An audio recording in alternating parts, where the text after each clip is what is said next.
Je suis Johan Vincent, je suis enseignant-chercheur à l'Estoile, donc la faculté de tourisme, hospitalité et culture de l'université d'Angers, et je suis historien notamment du tourisme. Alors aujourd'hui, évidemment, et notamment dans le cadre touristique, on a l'habitude d'avoir une multitude de mobilités.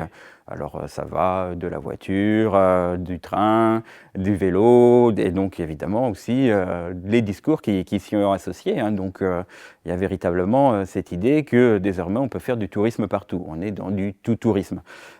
Auparavant, en effet, les mobilités étaient bien différentes, hein, dans la mesure où en fait les touristes s'inscrivaient dans des flux de mobilité, ce qui fait que, eh bien, il y a eu des mutations qui sont intervenues. Ces transformations, elles ont eu une influence très forte parce que, dans certains cas, quand justement on n'a pas pu déplacer les flux de mobilité, bon, on a privilégié certaines destinations et c'est ce qui fait que les stations balnéaires ont bénéficié d'une audience plus forte auprès des touristes, notamment en termes de visibilité dans les affiches, dans les guides. C'est le cas également à Clisson. Et on a l'idée d'infuser le tourisme sur tout le territoire. Et c'est là que eh bien, ces mutations interviennent parce qu'à partir du moment où les mobilités touristiques sont multiples, la promotion du territoire aussi peut être multiple. On peut ouvrir des paysages, je pense notamment dans le cadre de la Loire à vélo, et on peut faire redécouvrir le territoire autant aux habitants qu'aux touristes.